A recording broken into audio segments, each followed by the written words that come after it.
That's a big one.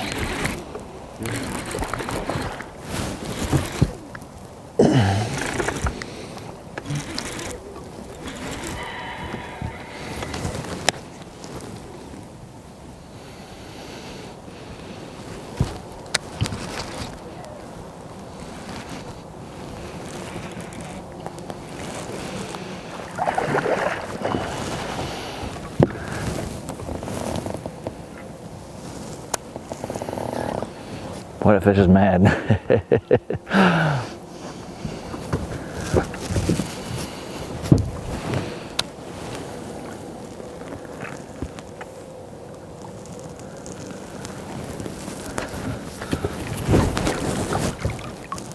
Got him. Sweet. That is where good electronics comes into play. Check out how he ate this jig. He ate that jig, man. I was just going through the heart of the rock and I got stuck and I kind of shook it free and I pulled it over this rock and it never fell. That was just awesome. Let me show you the jig. This is a little finesse jig that I make from Do It Molds. They're football jig and it's hand tied with living rubber. I got a little Rains ring craw on the back of it, and when the water's cold, it's a go-to. It's a 1/2 ounce, so it's a compact 1/2 ounce jig. I like to throw it on casting.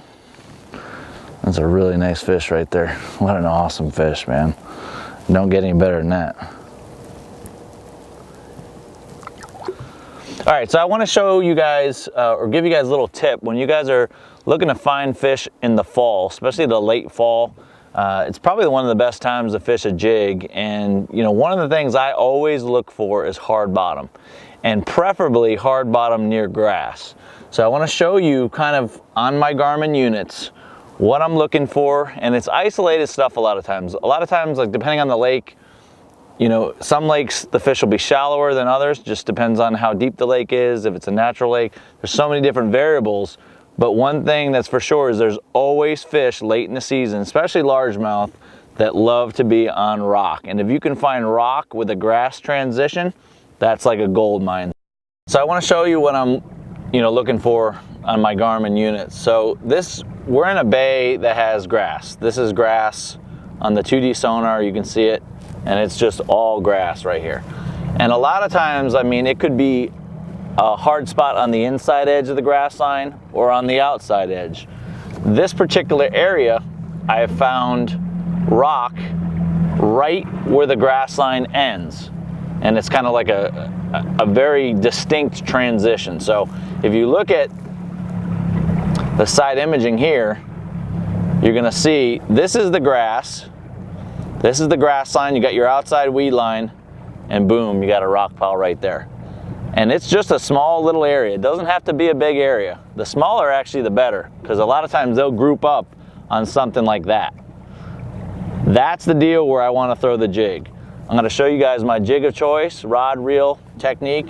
Okay, so my favorite jig for when I'm fishing just straight rock, you know, and this is a jig that you're basically, you're not going to throw it in grass.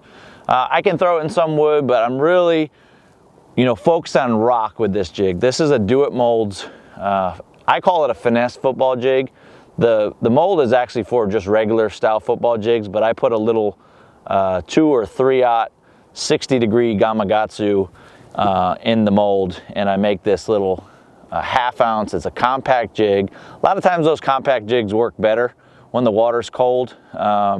And I'm a big fan of living rubber. Whenever you have cold water situations, especially, I call this like a starburst effect, where it kind of just flares out and pulses. And I add a Rains ring craw to the jig, and that makes, you know, the ring craw actually floats, so when this jig is at rest, it stands up. So when you're just crawling it through the rocks, and even just when that bait falls, it kind of shimmies. And it's a subtle action. It doesn't have a lot of movement to it, but it breathes, it looks really realistic.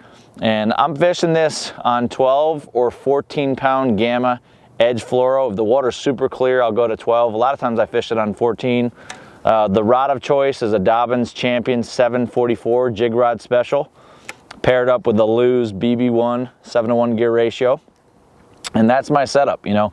And I'm a big fan of the football jig for coming through rock, and a lot of times, you know, in the cold water, you have to downsize. So Living Rubber, you know, custom football jig, man, it's hard to beat a good jig bite in the fall.